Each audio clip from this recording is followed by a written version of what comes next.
டெல்லி முதலமைச்சர் அரவிந்த் கெஜ்ரிவால் ஜாமீனுக்கு இடைக்கால தடையானது விதிக்கப்பட்டுள்ளது. அண்மை செய்தியாக தற்போது நாம் பார்த்துக் கொண்டிருக்கிறோம். டெல்லி முதலமைச்சர் அரவிந்த் கெஜ்ரிவால் ஜாமீனுக்கு இடைக்கால தடையானது விதிக்கப்பட்டுள்ளது. அண்மை செய்தியாக தற்போது நாம் பார்த்துக் கொண்டிருக்கிறோம். டெல்லி முதலமைச்சர் அரவிந்த் கெஜ்ரிவால் நேற்று டெல்லி ரோஸ் அவென்யூ நீதிமன்றத்தில் ஜாமீன் வழங்கி உத்தரவிட்டிருந்தது. இந்த நிலையில் அரவிந்த் கெஜ்ரிவால் ஜாமீனுக்கு இடைக்கால தடையானது விதிக்கப்பட்டுள்ளது. அண்மை செய்தியாக தற்போது நாம் பார்த்துக் கொண்டிருக்கிறோம். அரவிந்த் கெஜ்ரிவாலுக்கு நேற்று டெல்லி ரோஸ் அவென்யூ நீதிமன்றம் ஜாமீன் வழங்கி உத்தரவிட்டிருந்தது. இந்த நிலையில் அவருடைய ஜாமீனுக்கு இடைக்கால தடையானது விதிக்கப்பட்டுள்ளது. அண்மை செய்தியாக தற்போது நாம் பார்த்துக் கொண்டிருக்கிறோம்.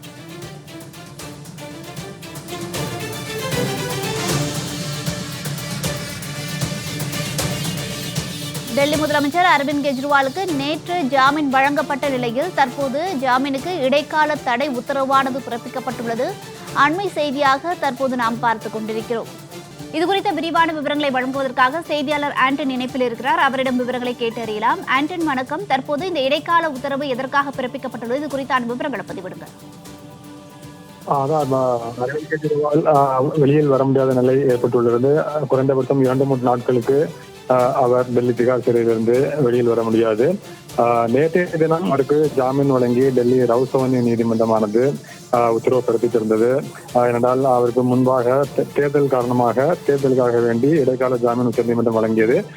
பின்னர் மருத்துவ காரணங்களுக்காக அந்த இடைக்கால ஜாமீனை நீட்டிக்குமாறு அரவிந்த் கெஜ்ரிவால் சார்பில் ஒரு வாரத்திற்கு அந்த இடைக்கால ஜாமீன் நீட்டிக்குமாறு கோரப்பட்டது. ஆனால் அந்த கோரிக்கைகளை உச்சநீதிமன்றம் நிராகரித்தது. அதுபோல டெல்லி ரவுஸ் அவென்யூ நீதிமன்றமும் நிராகரித்திருந்தது. அதற்கு பிறகு அவர் டெல்லி திகார் சிறையில் சரணடைந்தார். இந்த நிலையில் வழக்கமான ஜாமீன் கோரி அரவிந்த் கெஜ்ரிவால் தரப்பில் உச்சநீதிமன்றத்தில் டெல்லி ரவுஸ் அவென்யூ நீதிமன்றத்தில் வழக்கானது தாக்கல் செய்யப்பட்டிருக்கின்றது. அந்த வழக்கினை தாக்கல் செய்யப்பட்டது. அந்த வழக்கினை விசாரித்த டெல்லி ரவுஸ் அவென்யூ நீதிமன்றம் தான் நேற்று அவருக்கு அரவிந்த் கெஜ்ரிவாலுக்கு இந்த வழக்கில் ஜாமீன் வழங்கி உத்தரவு பிறப்பித்திருந்தது. இந்த நிலையில் அதற்கு ஜாமீன் வழங்கப்பட்டதற்கு எதிர்ப்பு தெரிவித்து டெல்லி உயர்நீதிமன்றத்தை அமலாக்கத்துறை நாடியிருக்கின்றது. ஏனென்றால் அவர்கள் எங்களுடைய அமலாக்கத்துறை தரப்பினை முழுமையாக கேட்கவை முழுமையாக வாதங்களை முன்வைப்பதற்கு டெல்லி ரவுஸ் அவென்யூ நீதிமன்றமானது அனுமதி அளிக்கவில்லை. இது ஏற்புடையதல்ல. எனவே இந்த அவருக்கு வழங்கப்பட்ட ஜாமீனுக்கு தடை விதிக்க வேண்டும், ரத்து செய்ய வேண்டும் என்று அவர்கள் சார்பில் அமலாக்கத்துறை சார்பில் இந்த வாதங்களின் போது கோரப்பட்டது. இதனைத் தொடர்ந்து டெல்லி உயர்நீதிமன்றமானது நேற்று அரவிந்த் கெஜ்ரிவால் வழங்கப்பட்ட ஜாமீனுக்கு தற்பொழுது இடைக்கால தடை விதித்திருக்கின்றது. அது மட்டுமல்லாமல் அரவிந்த் கெஜ்ரிவால் ஜாமீன் வழங்கப்பட்டதை எதிர்த்து தாக்கல் செய்யப்பட்டு அமலாக்கத்துறை தாக்கல் செய்த மனு மீதான விசாரணை நிறைவடைந்து தீர்ப்பு ஒத்திவைக்கப்பட்டிருக்கின்றது.